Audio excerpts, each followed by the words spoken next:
प्रतीक है। सच कह रहे हैं विभीषण जी, लंका में जितने लोग हैं वो दांतों की तरह दुष्ट लोग हैं, और लंका में जिह्वा विभीषण जी हैं जो दांतों के बीच में अर्थात दुष्टों के बीच में विभीषण जी स्थापित हैं। एक मैया बोली, महाराज मेरी सास, मेरा पति, मेरे घर वाले मुझे पूजा नहीं करने देते, ना ठाकुर जी को रखने देते हैं, ना आरती उतारने देते हैं, ना कीर्तन करने देते। अब बताओ मैं कैसे पूजा करूं भगवान की। अब हम बता रहे हैं कैसे पूजा करना है। विभीषण जी लंका में रह के सोचो कैसे पूजा करते रहे होंगे। विभीषण जी की कुटिया पर राम नाम लिखा था, पर कैसे? दरवाजे के इस तरफ रा और दरवाजे के इस तरफ मां। रावण आता, क्यों रे विभीषण, ये राम लिखा है, मेरे दुश्मन का नाम। रावण को घुमा देता था विभीषण, ना ये राम नहीं लिखा, रा मतलब रावण, मां मतलब मंदोदरी, मैं तो आपका पुजारी हूं। ऐसे छिप छिप के पूजा करते थे विभीषण जी। राम का नाम भी ऐसे लेते थे कि किसी के कानों में नहीं तो चुगली करने वाले शिकायत कर देते थे कि विभीषण बड़ा राम भक्त बन रहा है, तो रावण बहुत मारता था, बहुत परेशान करता था। अब सोचो कि विभीषण की जैसी स्थिति रही होगी वैसे आपकी तो ऐसी नहीं है। सास भले पूजा ना करने दे, ससुरपति भले पूजा ना करने दे, अरे आप भगवान को स्नान ध्यान करा के पूजा ना कर सकें तो कोई बात नहीं, मन को तो भगवान के चरणों में लगाकर, भगवान के चरणों में मन लग गया, यही सबसे बड़ी पूजा है। मन कहीं भी आप हैं और वह मन भगवान के श्री चरणों में लग जाए, मेरा मन भगवान के चरणों में। हनुमान जी, अच्छा अब हनुमान जी कह रहे हैं, अच्छा आप जीव हो तो फिर सुनो, जब आदमी का जन्म होता है ना तो बताओ दांत होते हैं कि जीभ होती है? जब आप पैदा हुए थे तब जिह्वा तो थी, पर दांत, ये दांत जो है ना बाद में आते हैं, बाद में आते हैं। और जब आदमी मरने लगता है उस समय बताओ क्या होता है क्या नहीं होता? दांत नहीं होते और जिह्वा तब भी होती है। मतलब जन्म हुआ था तब भी जिह्वा थी, मरते समय तक जिह्वा साथ नहीं छोड़ती, जबकि दांत जन्म लेने के बाद आए और मरने के पहले ही चले गए।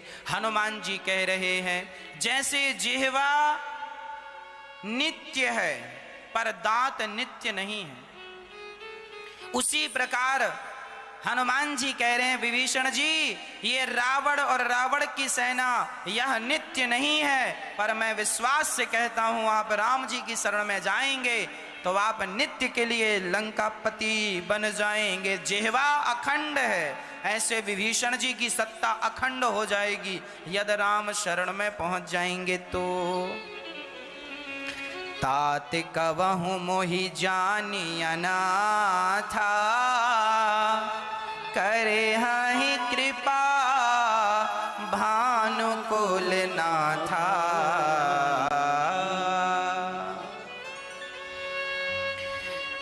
विभीषण जी को लगा शायद भगवान हमें भूल गए हैं, हमें अनाथ समझ लिया है। हे नाथ, हम अनाथ हैं।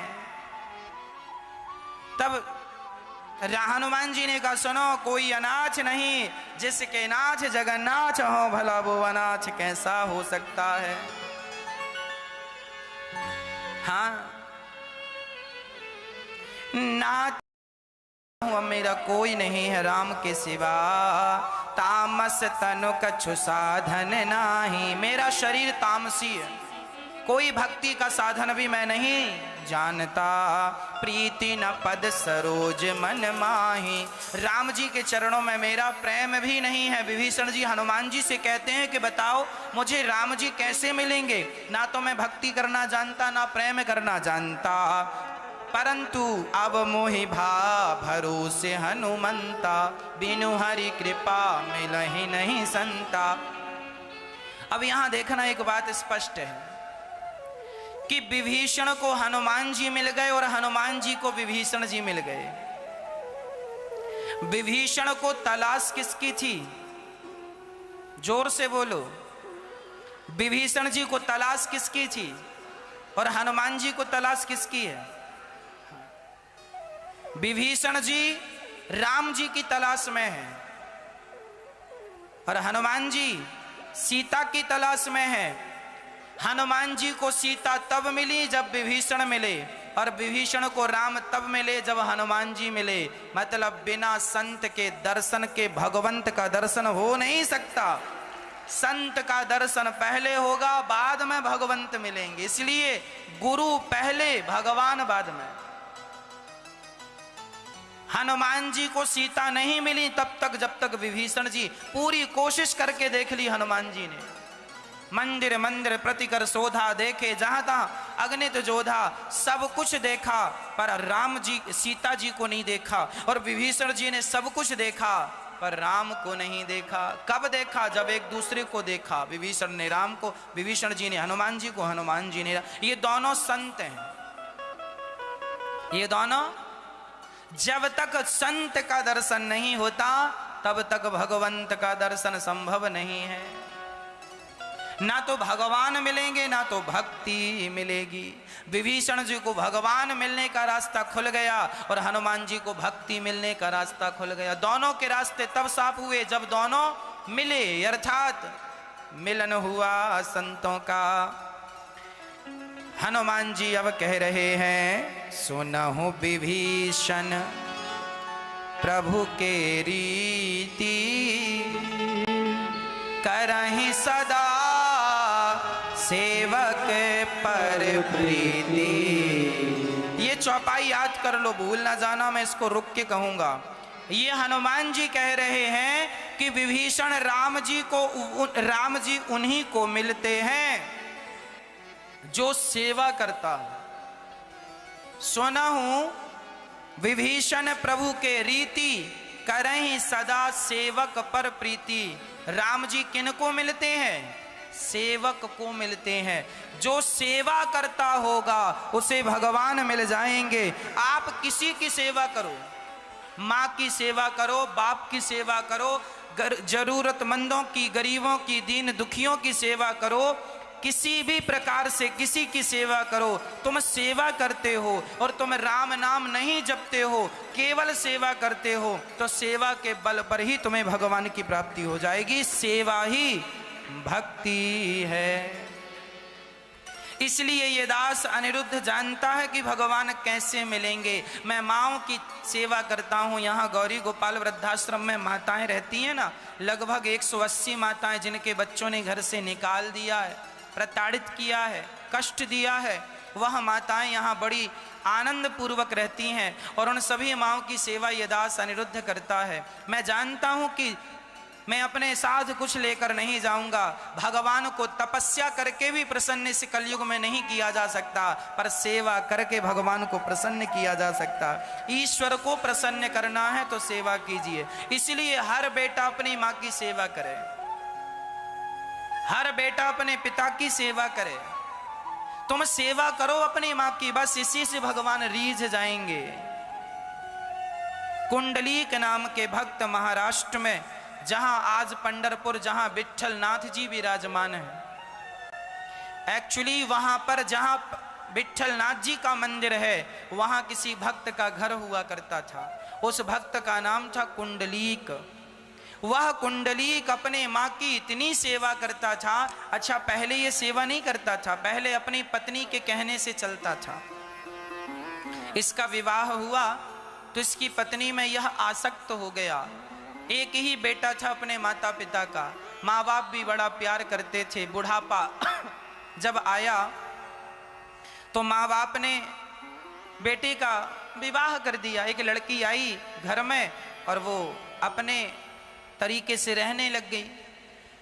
अब कुंडलीक उसके साथ रहता, माँ बाप की तरफ ध्यान ना देता। माँ बाप भूखे रहने लग गए, भोजन ना मिलता भरपेट। तब माँ बाप को लगा कि अब मेरा बेटा विवाह करके बदल गया है, अब लगता है इसे अब माँ बाप की जरूरत नहीं है। एक बात बताएं, आजकल बच्चे भी बड़े स्वार्थी होते हैं। सारे नहीं, क्षमा करना, मैं हर बच्चे के लिए नहीं कह रहा हूँ, जो इस प्रकार के हैं उन्हें कह रहा हूँ। आजकल बहुत सारे बच्चे स्वार्थी होते हैं। माँ बाप की सेवा भी तब तक करते हैं जब तक माँ बाप के पास कुछ होता है। कुछ नहीं होए ना तो बच्चे भी देखते नहीं क्या है तुम्हारे पास। इसलिए माँ बाप से कहता हूं बुढ़ापे के लिए कुछ बचा के रखा करो, इसी बहाने बच्चे सेवा करेंगे। आजकल बच्चों को तुम्हारी सेवा से मतलब नहीं है, तुम्हारे धन से मतलब है। चलो कोई बात नहीं, धन ही सही, पर धन भी होगा तो बुढ़ापे में तुम्हें गिलास भर पानी मिल जाएगा, 2 रोटी मिल जाएंगी, तुम्हारा बुढ़ापा सुख से गुजर जाएगा।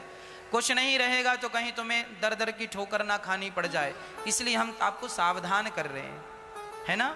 कोई बुराई नहीं है अपने पास 2 पैसा रख के चलने, पर बच्चे देखो शादी नहीं होती ना तब तक माँ अच्छी लगती है, माँ के हाथ की रोटियां अच्छी लगती हैं, पर बहुत सारे बच्चों का विवाह होने के बाद ना उनके तौर तरीके सब बदल जाते हैं। माँ बाप के प्रति उनकी श्रद्धाएं कम हो जाती हैं, पत्नी की तरफ खिंचाव ज़्यादा, उनको लगने लगता है अरे अब हमें कुछ करना चाहिए, यही हमारा परिवार है, अब माँ बाप तो मरने वाले हैं, इनके लिए क्या करना, हमारी जो आने वाली जनरेशन है, बच्चे हैं, उनके लिए कुछ कर लें, कुछ कर लें। अरे भाई उनके लिए भी करना चाहिए, पत्नी और बच्चों के लिए भी करना चाहिए, पर माँ बाप ने तुम्हें इस योग्य बनाया है कि तुम पाँव पे खड़े होकर चल सकते हो, कुछ कमा सकते हो, पढ़ाया लिखाया है, तो क्या माँ बाप का ऋण नहीं चुकाओगे? क्या अपने कर्तव्यों से यूं ही भाग जाओगे? इसका अर्थ तो यही हुआ। एक कहावत होती है, जिस पत्ते पर खाया, जिस पत्तल पर खाया उसी में छेद कर दिया, ये कहावत है। जिस माँ बाप से तुमने काखा गाघा सीखा, जिस माँ बाप की उंगली पकड़ना चलना, उंगली पकड़ के चलना सीखा, बुढ़ापे में उसी माँ बाप को दुत्कार दिया, छोड़ दिया, यह तो नमक हरामी हो गई ना, हाँ या ना। इसलिए आपसे प्रार्थना है आप अपने माँ बाप के साथ ऐसा गलत व्यवहार ना करना। भगवान उन्हीं को मिलते हैं जो सेवा। कुंडलीक नाम का बेटा था, वह भी पत्नी के कहने पर आ गया और अपनी माँ को, अपने पिता की तरफ देखता भी नहीं था। जब माँ बाप को लगा कि मेरे बेटे का व्यवहार बदल गया है, लगता है वैसे हमारी ज़रूरत नहीं है तो हम क्यों इसके घर में पड़े रहें, माँ बाप बोले बेटा अब हम तीर्थ यात्रा में जा रहे हैं। मन नहीं था बुढ़ापे में तीर्थ यात्रा में जाने, कहाँ खाएंगे कहाँ रहेंगे, पर अब बेटे का व्यवहार ऐसा है तो बोले ठीक है निकल जाते हैं। तो गांव में एक बैलगाड़ी किसी की ली और तीर्थ यात्रा में चल पड़े दोनों पति पत्नी। पत्नी ने कुंडलीक से कहा, कुंडलीक की पत्नी ने, सुनो जी, जब हमारा विवाह हुआ था तब माँ ने एक बड़ा हार पहना था, वो तो दिया नहीं माँ ने हमें, और घर छोड़ के जाने लगी, लगता है जरूर झोले में दबा के ले जा रही हैं। तो बहू ने कान भर दिए, अच्छा तुम कह रही हो तो हम झोला चेक करके आते हैं। अरे कैसे चेक करोगे, जहां सो जाएगी माँ चेक कर लेंगे। हाँ, पत्नी ने गुप्तचर लगा दिया, अपने पति को लगा दिया सीसीटीवी कैमरा।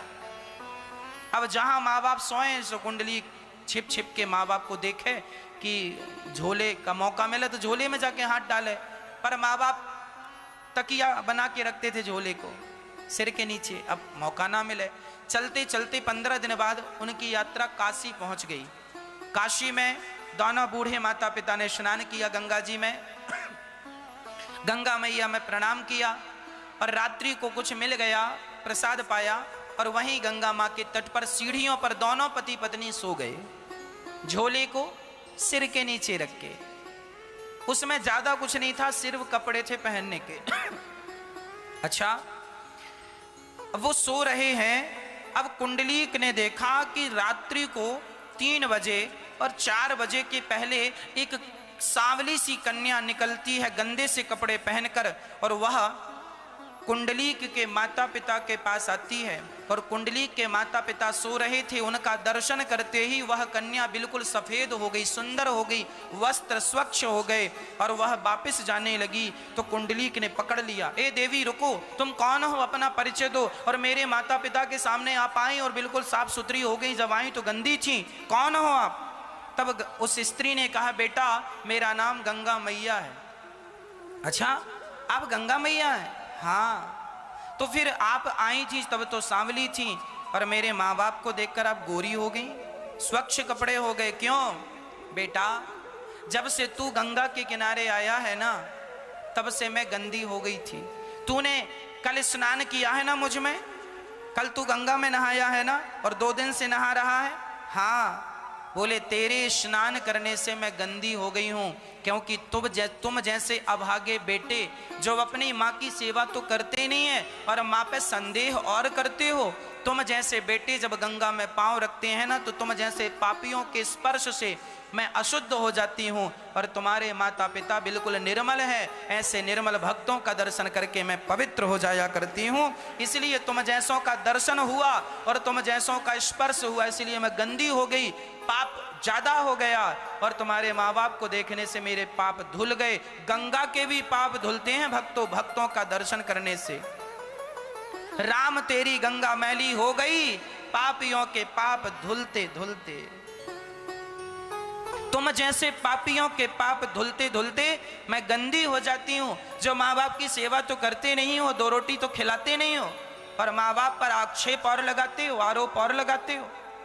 उस दिन से कुंडली की आंखें खुली, गंगा माँ का दर्शन करके वो अपने माँ बाप को चरणों में गिरा, माँ बाप को गाड़ी पे बिठा के ले गया, और तब से उसने अपने माँ बाप की ऐसी सेवा की, इतना प्रसन्न की अपने माँ को, अपने पिता को अपनी सेवा से, कि परिणाम यह हुआ कि एक दिन द्वारिकाधीश अपनी रुक्मणी माँ को लेकर, अर्थात रुक्मणी माँ हमारी माँ, वो अपनी पत्नी को, द्वारिकाधीश रुक्मणी को लेकर के जा रहे थे, तो अचानक भगवान ने कहा, रुक्मणी आज एक भक्त का दर्शन करने का मन हो रहा है। रुक्मणी अम्बा ने कहा, कौन? मुझे भी दर्शन कराओ। बोले यहाँ पंढरपुर में कुंडलीक नाम का भक्त रहता है, माँ बाप की बड़ी श्रद्धा से सेवा करता है, मैं उसका दर्शन करना चाहता हूँ। अच्छा मैं भी चलती हूँ। तो माँ रुक्मणी और भगवान पहुँच गए और कमर में हाथ रख के कहने लगे, कुंडलीक मैं द्वारिकाधीश हूँ, आया हूँ, दर्शन करना चाहते हो सो कर लो। कुंडलीक ने कहा, प्रभु आपका दर्शन करने के लिए तो लोग चलकर जाते हैं और आज आप यहाँ चलकर आए, क्यों? तब भगवान ने कहा, बेटा जैसे मैग्नेट लोहे को अपनी ओर खींच लेती है, चुंबक लोहे को अपनी ओर खींच लेती है, उसी प्रकार भक्त की सेवा भाव, जो सेवा करता है उसका सेवा भाव भगवान को भी अपनी ओर खींच लेता है। तो आपकी सेवा ने मुझे अपनी ओर खींच लिया और मैं आकर खड़ा हो गया।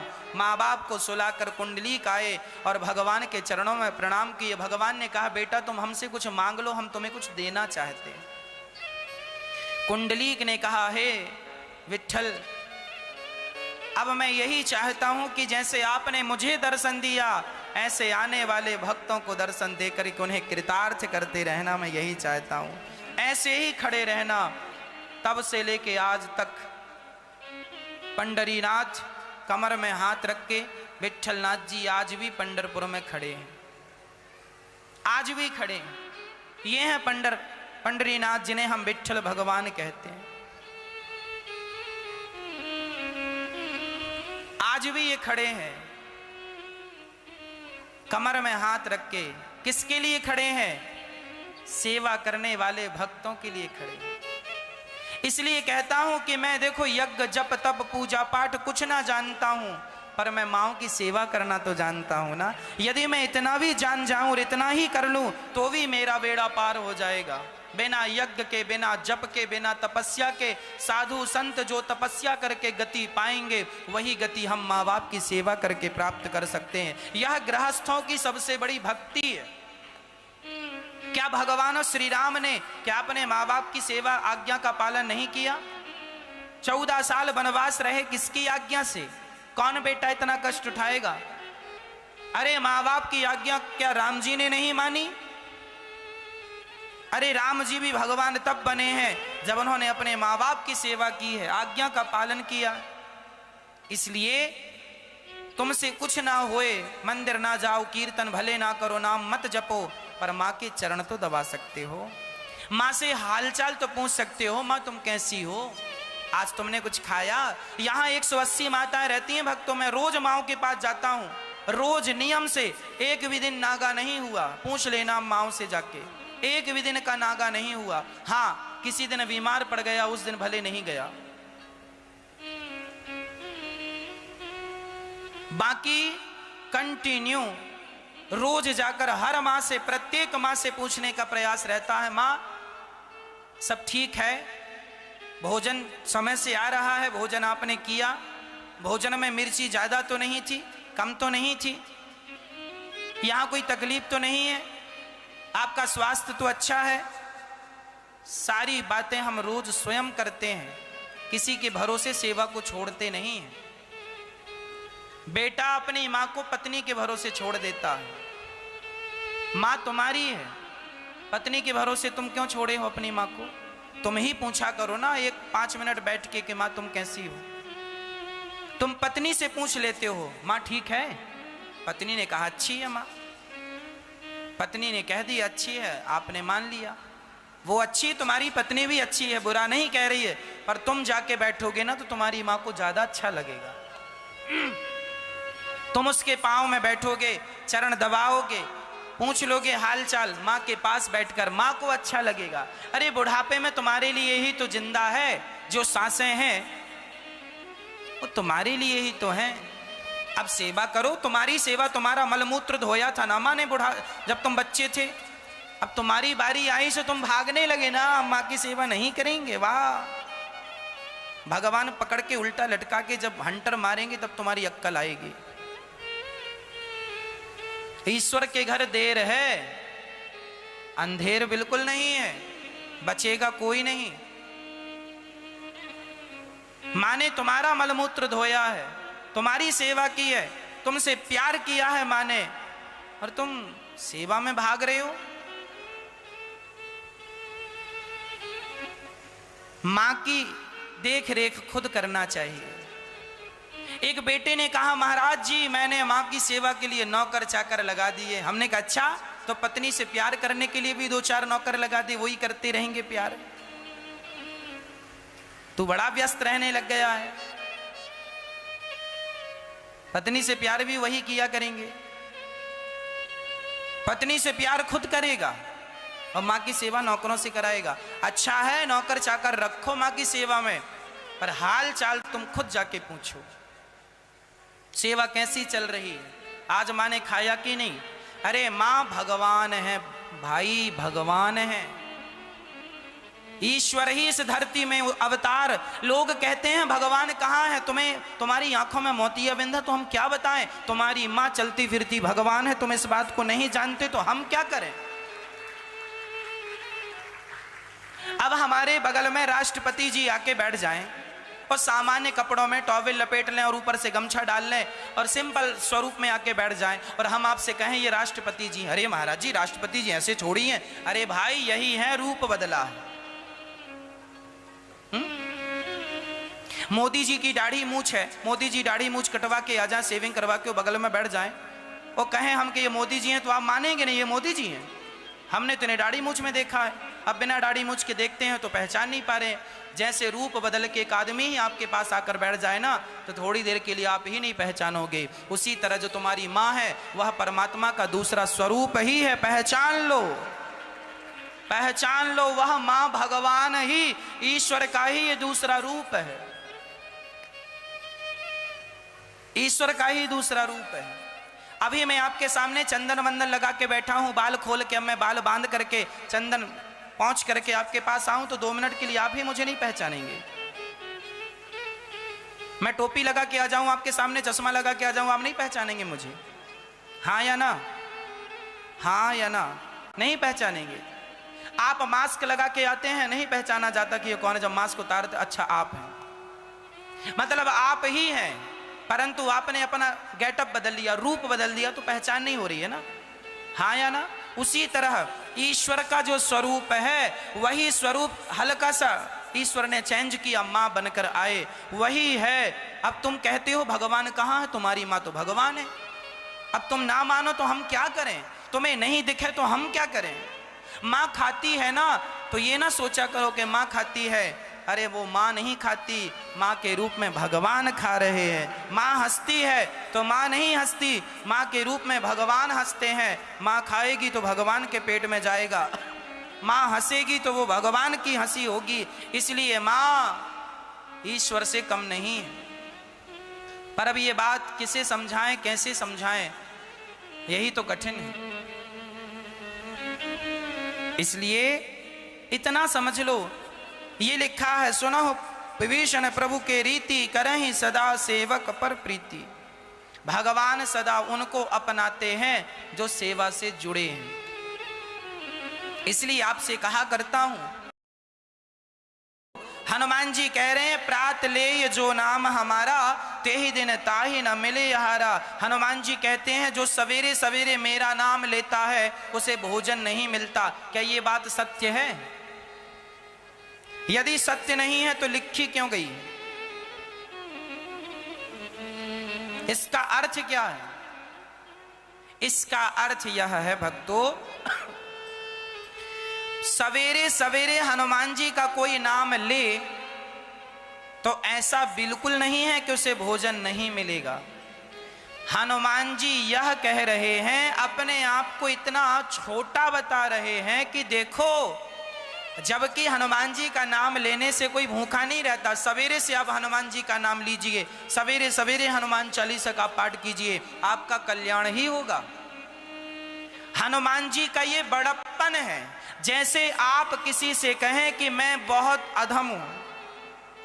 सूरदास जी पद गा रहे हैं और सूरदास जी पद में गा रहे हैं, मौसम कौन कुटिल खल कामी, मौसम कौन कुटिल खल कामी। सूरदास जी कह रहे हैं मौसम कौन कुटिल खल कामी। क्या सूरदास जी कामी थे? नहीं। क्या खल थे? नहीं। पर कह रहे हैं यह क्या है? यह हमारी दीनता। यह व्यक्ति की क्या होती है? दीनता। अपने आप को बिल्कुल छोटा कर लेना। मैं कौन हूं? मैं इतना नीच हूं कि सवेरे मेरा कोई नाम ले ले तो भोजन ना मिले। यह हनुमान जी की उदारता है। क्या है यह? इसे आप ये ना समझें कि लेने से, कई लोग सवेरे सवेरे हनुमान जी के मंदिर नहीं जाते, नाम नहीं लेते, ये सोच के कि दिन भर खाना नहीं मिलेगा। ये बात हनुमान जी ने इसलिए कही क्योंकि हनुमान जी अपने आप को छोटा कह रहे हैं। असमय अधम। अब हनुमान जी अपने आप को क्या कह रहे हैं? अधम। क्या हनुमान जी अधम है? परंतु अपने से बड़ों के सामने जब जाओ, अपना परिचय दो तो हमारा परिचय ऐसा ही होना चाहिए, हम तो नीच हैं, हम तो अधम हैं, हम तो अज्ञानी हैं, आप ही हमारा मार्गदर्शन करें। जब भी भगवान के द्वार पर जाओ तो भगवान से यही कहना चाहिए, हे नाथ मौसम कौन कुटिल खल कामी।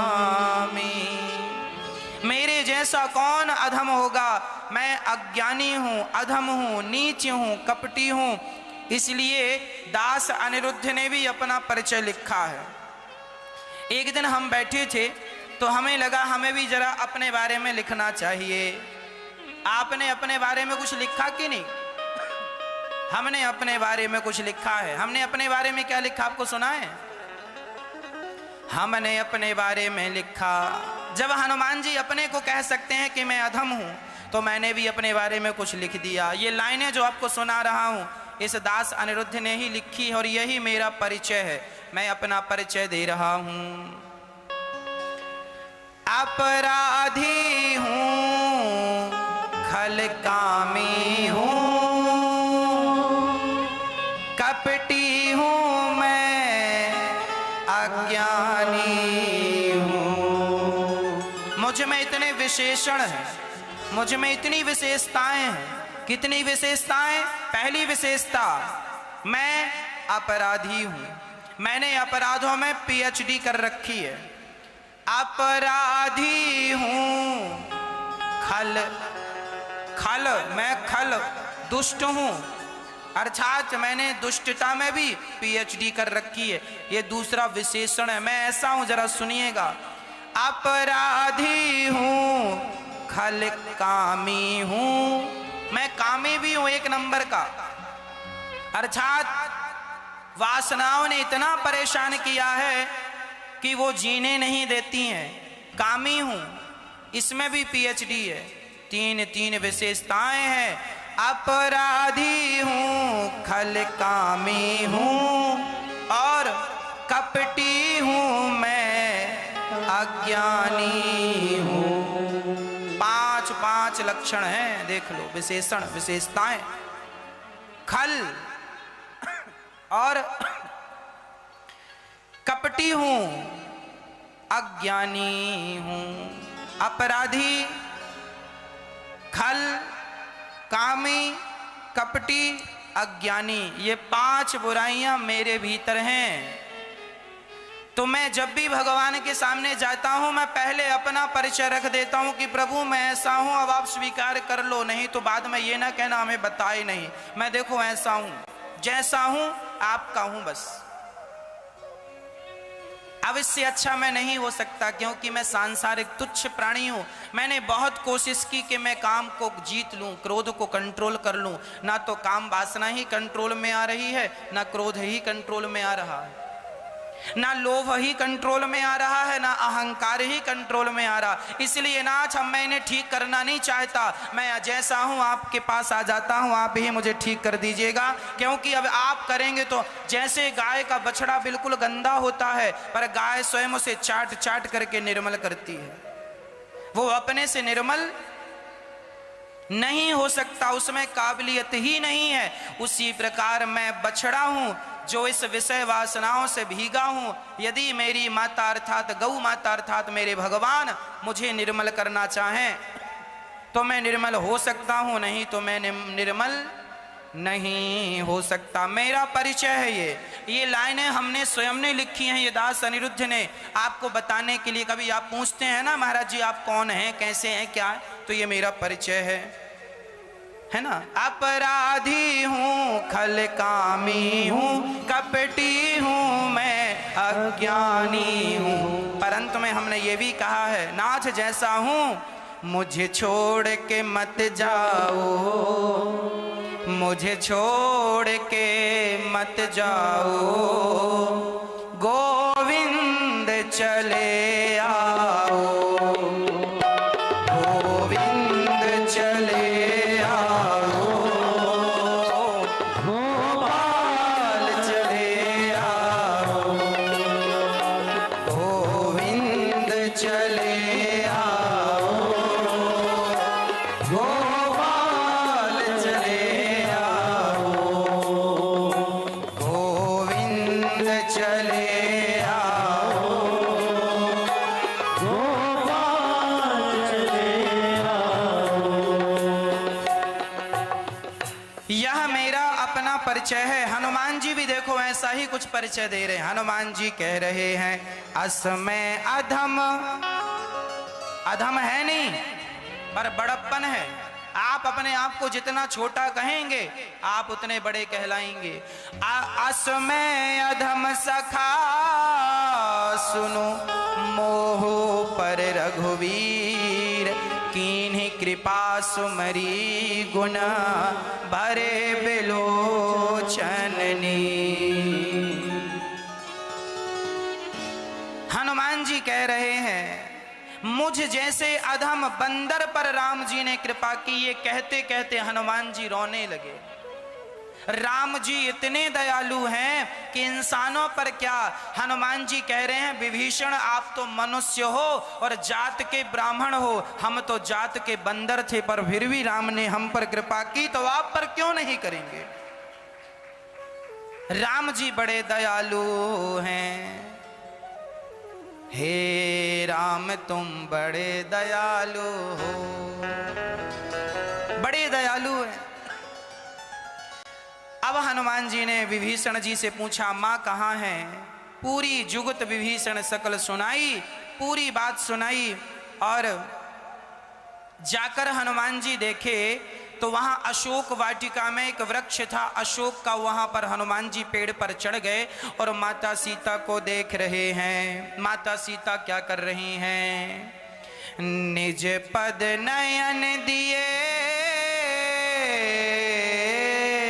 मन, राम पद कमल लीन, परम दुखी भा पवन सुत देख जानकी दीन। माता सीता की हालत देख करके हनुमान जी दुखी हो गए। माता सीता की हालत कैसी थी जानती हो मैया? बैठी हैं उदास, बस इंतजार है तो राम का, अपने चरणों को देख रही हैं। प्रश्न यह खड़ा हुआ कि सीता जी अपने पांव को क्यों देख रही हैं? क्योंकि जो चरण चिन्ह माता सीता के दाहिने पांव में है, वही चरण चिन्ह राम जी के बाएं पांव में है, और जो चरण चिन्ह राम जी के दाहिने पांव में है, वही माता सीता के बाएं पांव में है। तो सीता मां अपने चरणों को देख रही हैं और अपने चरणों को देख करके राम के चरणों का स्मरण कर रही। इसलिए निज पद नयन दिए मन, मन कहाँ लगा है? स्वयं के चरणों को देखने में। स्वयं के क्यों?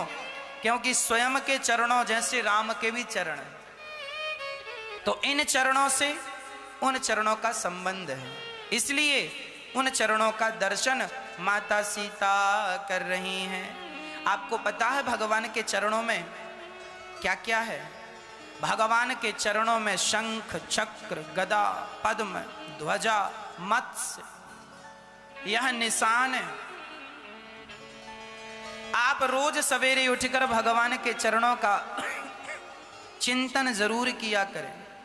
भगवान के चरणों में सुंदर से चक्र का निशान, जैसे चक्र ने सारे दुष्टों का दमन किया, उसी प्रकार हमारे देखिए ये चरण चिन्ह, ये भगवान के, यह एक भक्त की कल्पना है।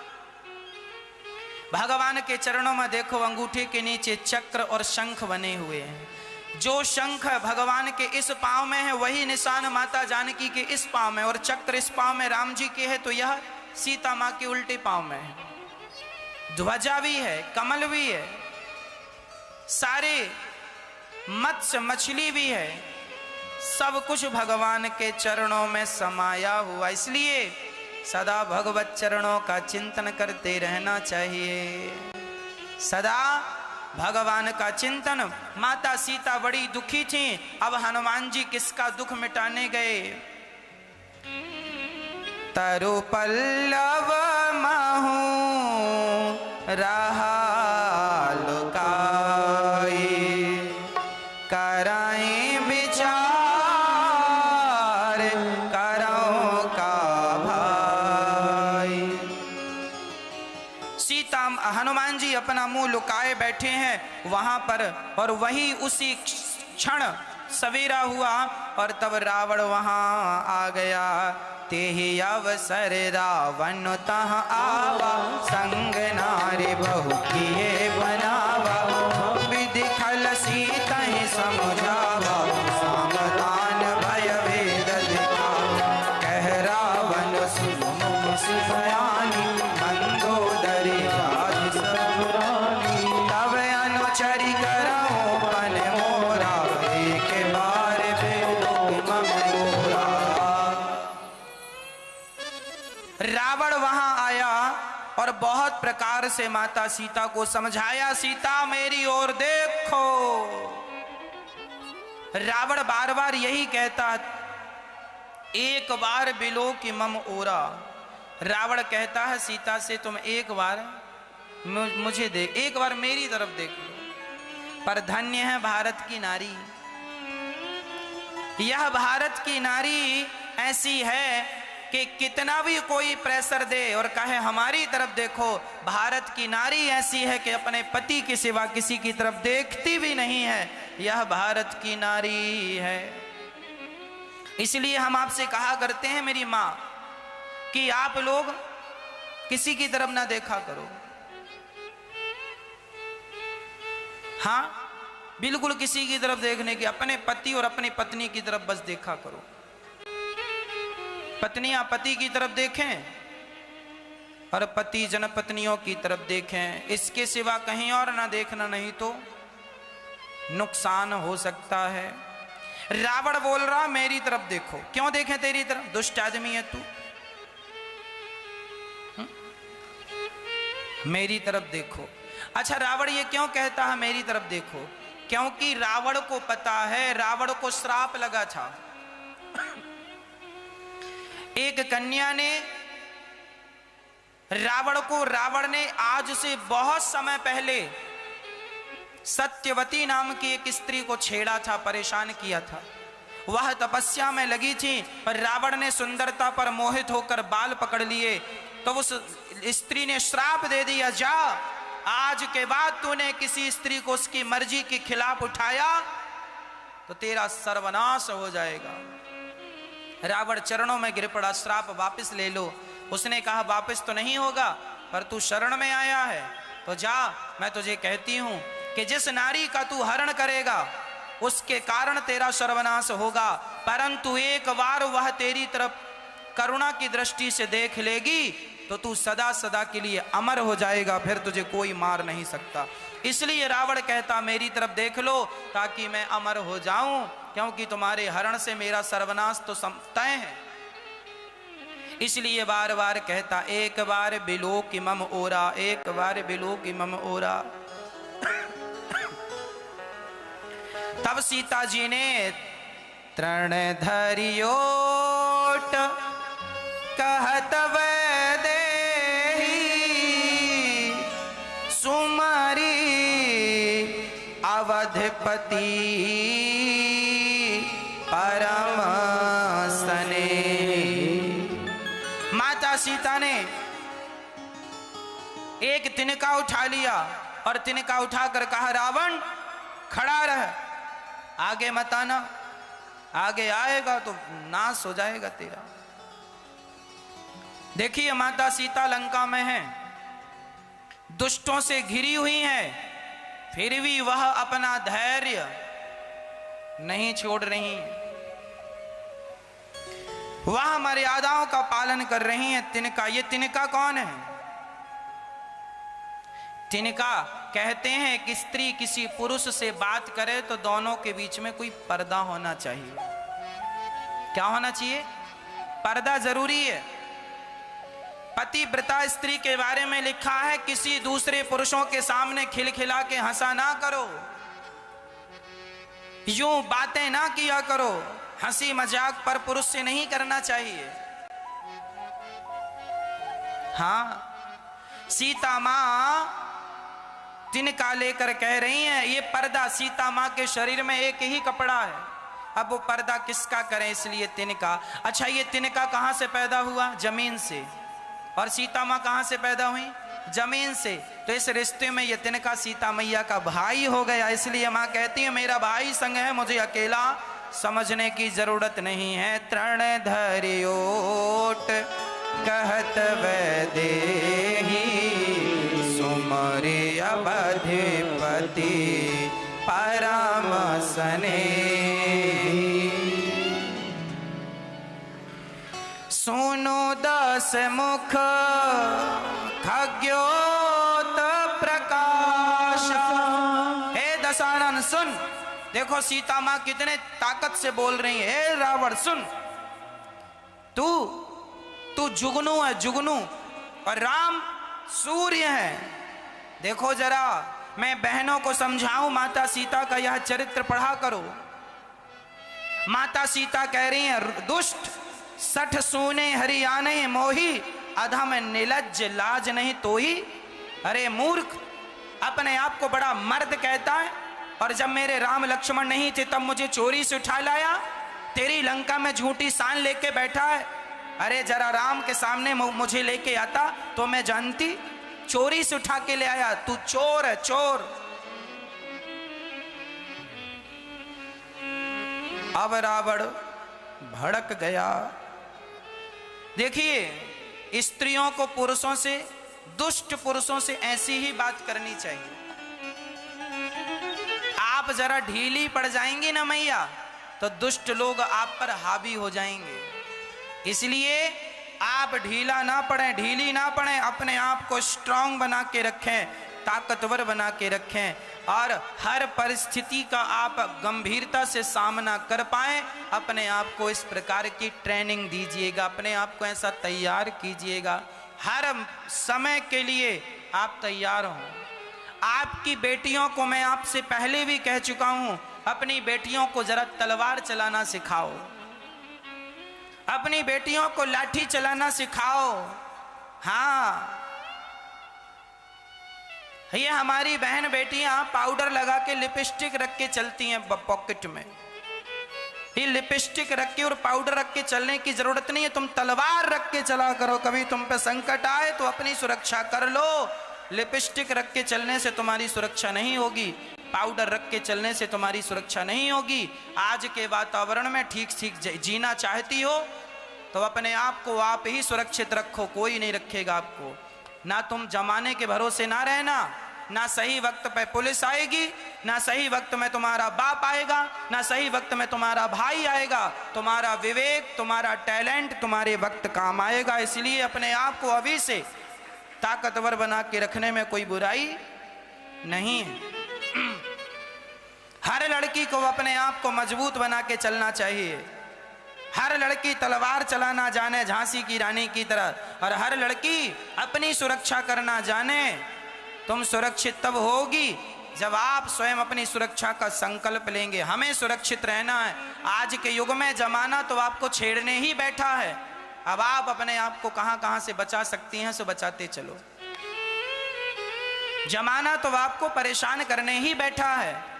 अब आप अपने आप को कहां कहां से सुरक्षित ला सकती हैं सो ले आइए। इसलिए अपनी सुरक्षा, इसलिए हमारे यहां नारियों को अकेला नहीं जाने दिया जाता कहीं। आज लड़की को अकेला नहीं छोड़ना चाहिए। ना तो मां को अकेला छोड़ना चाहिए, ना तो बहन को अकेला छोड़ना चाहिए, ना तो बेटी को अकेला छोड़ना चाहिए। क्यों? सीता माता को थोड़ी देर के लिए अकेला ही तो छोड़ा गया था। कहो हाँ या ना? अकेला ही तो छोड़ा गया था। जब जंगल में अकेला, उस युग में, त्रेता युग की घटना है, फिर तो ये कलयुग चल रहा है। उस युग में यदि सीता अकेली रह गई तो सीता पर संकट आ गया, रावण ने चुरा लिया। इसलिए आप अकेली रहोगी तो आप पर भी संकट आ जाएंगे। इसलिए कहा करता हूं, सदा अपनों के करीब रहा करो, आसपास। बेटी अपने माँ बाप की परवरिश में रहे, माँ बाप की छाया में रहे, और पत्नी पति की छाया में रहे। यदि आप यहां हो तो सुरक्षित हो, और यदि यहां से जरा लक्ष्मण रेखा तुमने पार की तो रावण तो बिल्कुल बैठा ही है चुपके से। तुम कब मर्यादाओं को तोड़ो, कब वो उठाए। इसलिए तुम्हारे पिता कहते हैं, बेटी समय से आया करो, समय से जाया करो। अरे पापा क्या पुराने ख्यालों की बात करते हो। हाँ, अभी 21वीं सदी है, बेटियों को आजादी है। आजादी तो सीता माता को भी नहीं थी। यदि मिली तो परिणाम सबके सामने था, जबकि वो त्रेता युग था, ये तो कलयुग चल रहा। इसलिए पर्दे में रहने में बुराई नहीं है। समय से जाना और समय से आना, व्यवस्थित जाना, व्यवस्थित आना, सुरक्षित जाना, सुरक्षित आना, इसमें बुराई क्या है? बुराई है? बाकी हमारा काम है आपको समझाना। शास्त्र दर्पण होते हैं, शास्त्र बताते हैं, देखो उन्होंने गलती की तो उनके साथ क्या हुआ। तुम गलती कर रही हो या कर रहे हो सो तुम अपने लिए भी तैयारी कर लो। तब भी रावण थे, रावण मरे थोड़ी हैं।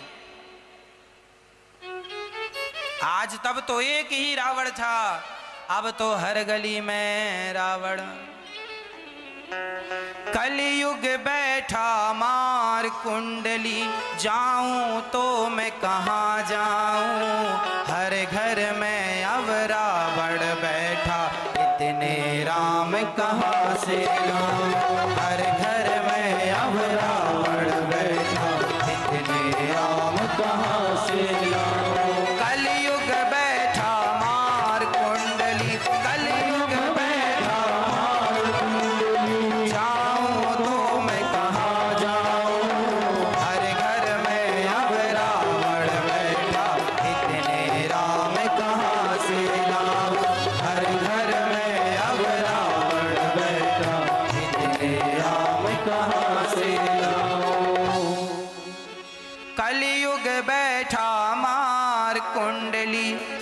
जाऊं तो मैं कहाँ जाऊं, हर घर में अब रावण बैठा, इतने राम कहाँ से लाऊं। कहाँ से आएंगे इतने राम? इसलिए अपनी सुरक्षा अपने हाथ, इसमें कोई बुराई नहीं है। हम सजग होके चलें, सावधान रहें, क्या बुरा है? आदमी महंगी से महंगी कार खरीदता है, किस लिए? सेफ्टी पर्पस से खरीदता है, ये ज्यादा सुरक्षित है, एक्सीडेंट वगैरह हो गया इसमें बचने की संभावना है, इसलिए आदमी अपडेट वाली खरीदता है। तो मतलब सुरक्षित, हम अपने आप को सुरक्षित रखें, इसमें बुराई क्या है? बहन बेटियां अपने आप को सुरक्षित रखें और तैयारी करके रखें हर संकट के लिए, तो क्या बुराई है इसमें? जब प्यास लगेगी तभी कुआं खोदोगे क्या? पहले से खोद के चलो कुआं। कब प्यास लगाए, कब जरूरत पड़ जाए पानी की, उपलब्ध होना चाहिए। इसलिए बेटियों को झांसी की रानी बनाना, एकदम अपनी सुरक्षा कर सकें। और तुम्हारी तरफ कोई आंख उठा के देखा करे ना, कुछ बोला करे, जरूर दो चार थप्पड़ गाल में जमा दिया करो, आगे पीछे फिर देख लेंगे क्या होता है। हमारी बहन बेटियां चुप रह जाती हैं, कोई लड़के ने, कोई व्यक्ति ने कुछ कह दिया, देख करके, तो वो कुछ बोलती नहीं है। किसी ने उसे छू दिया, उसको लगता है मजाक में, ना तुम्हें कोई छुआ तो क्यों छुआ? यदि आग को कोई छूता है ना तो आग जला देती है, तुम्हें भी किसी ने छुआ है ना तो जल जाए वो जिसने तुम्हें छुआ है। ऐसी आग की तरह तुम रहा करो। हाँ, और तुम बर्फ बन जाओगी ना तो सब उठाएंगे तुम्हें, सब उठाएंगे, सब छुएंगे। बर्फ को सब लेना चाहते हैं, आग को कोई नहीं पकड़ना चाहता। आज की बेटियां बर्फ हो गई हैं, बर्फ बनोगी तो कोई भी अपने हाथ में उठाएगा, और आग बनोगी तो कोई छूने से डरेगा, छुएगा सो जल जाएगा।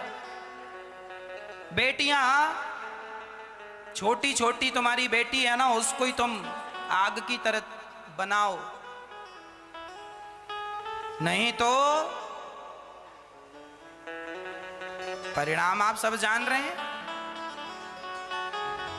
अब हनुमान जी, रावण कह रहा है 1 महीने का समय दे रहा हूं, तुमने मेरी बात नहीं मानी तो ठीक नहीं होगा। अब रावण कहकर चला गया। सीता ने भी बहुत कुछ कहा, रावण ने भी बहुत कुछ कहा। अब सीता मां रोने लगी जोर जोर से, हे विधाता, लगता है आप प्रतिकूल हो गए हैं। ये रावण कह कह के चला गया, 1 महीने में तुम नहीं मानी तो हम मार डालेंगे, ये कह के रावण। हनुमान जी सब सुन रहे। अच्छा, एक बात ध्यान से सुनना, रावण आके सीता मां को धमका रहा है, धमकी दे रहा है, सीता मां का दिल दुखा रहा है, दिल तो दुखा रहा है। पर एक बात बताएं, सीता माता के ऊपर कौन बैठा है? अभी कौन बैठा है? कौन बैठा है? हनुमान जी ऊपर बैठे ना वृक्ष पर। और हनुमान जी कौन है? राम जी के दूत, अर्थात राम जी के द्वारा भेजी हुई कृपा। कौन है? हनुमान जी। हनुमान जी नहीं है, राम के द्वारा भेजी हुई कृपा है। सीता माता के ऊपर कौन बैठी है? राम जी की कृपा। और सामने कौन खड़ा है? संकट। रावण कौन है? संकट। याद रखना, जब आपके पास, आपके सामने संकट होता है और आप यदि भगवान की शरण में हैं, तो ये जरूर समझ लेना चाहिए कि यदि सामने संकट है तो ऊपर भगवान की कृपा भी है। पर विडंबना यह है कि कृपा ऊपर होने के कारण दिखती नहीं है, संकट सामने होने के कारण दिखता है। जो सामने होता है वो तो दिखता है, पर जो ऊपर होता है वो दिखता। जीवन में जब आपके संकट आ जाए तो समझ लेना कि ईश्वर की कृपा भी ऊपर है, यदि विश्वास तुमने रखा है तो। हमें संकट तो दिखते हैं, हमारे जीवन में संकट आ गए, पर हमें ईश्वर की कृपा नहीं दिखती, क्योंकि सदा ईश्वर की कृपा ऊपर होती है और हमारे सिर के ऊपर जो भी होता है वो हमें दिखता। ईश्वर इसीलिए नहीं दिखते क्योंकि उनकी कृपा हमेशा ऊपर से आती है, और संकट इसलिए दिखता है क्योंकि संकट हमेशा सामने से आता है। तो उस हाल में भगवान को ना भूलें। यदि संकट आया है तो संग में भगवत कृपा जरूर आएगी। हनुमान जी बैठे हैं, सीता माता रो रही है और त्रिजटा कह रही है सपने, त्रिजटा विभीषण की बेटी थी। त्रिजटा त्रिजटा त्रिजटा नाम राक्षसी एका। त्रिजटा में 3 गुण थे, इसलिए इसका नाम त्रि पड़ा, त्रिजटा। 3 गुण थे इसमें, कौन कौन से? रामचरण। त्रिजटा का पहला गुण, ये राम से प्रेम करती थी, राम चरणों से भक्त थी। निपुण, अपने कार्य को करने में कुशल थी और विवेकी महिला थी। विवेका, रामचरण रति निपुण विवेका लिखा है। 3 गुणों के कारण इसे त्रिजटा कहते हैं। ये विभीषण की बेटी है, जैसा बाप वैसी माँ बाप से ही गुण बच्चों में आते हैं। त्रिजटा कह रही है, सपने में एक बंदर आया और उसने सारी लंका को जलाया। अब सीता माँ को अच्छा लग रहा है कि कोई तो आया, अरे सपने में ही सही राम को हमारी याद तो आई। ये सपना सुनाया त्रिजटा ने कि सपने में एक बंदर आया, लंका को जलाया, तहस नहस किया और चला गया। ये सपना सुना करके त्रिजटा कहती है कि मेरा सपना 2-4 दिन में ही सत्य हो जाएगा। अच्छा, हनुमान जी ऊपर से सुन रहे थे कि ऐसा तो हमारा कोई प्रोग्राम था नहीं कि हमें लंका भी जलाना। तब हनुमान जी को लगा अच्छा सपने में आके भगवान जी कह रहे हैं कि अब गए हो तो लगे हाथ फूंक के आना। तो अब हनुमान जी को लगा चलो ये राम जी का आदेश है, अब आए हैं तो फूंक के ही चले। हनुमान जी, त्रिजटा गई और सीता जी बड़ी दुखी, हे तारा, एक तारा नीचे गिर आवे तो आग मिल जाए और मैं जला दूं अपने आप को। सीता मां लकड़ियां समेटा करती थी, थोड़ी थोड़ी लकड़ियां समेट के रखती थी कि ज्यादा लकड़ियां हो जाएंगी और कहीं आग मिल जाएगी सो मैं जल करके राख हो जाऊंगी। अब जी कर क्या करना, राम के बिना कैसा जीना। आनि काठ रच चिता बनाई, मातु अनल पुनि देह लगाई। सत्य करहि मम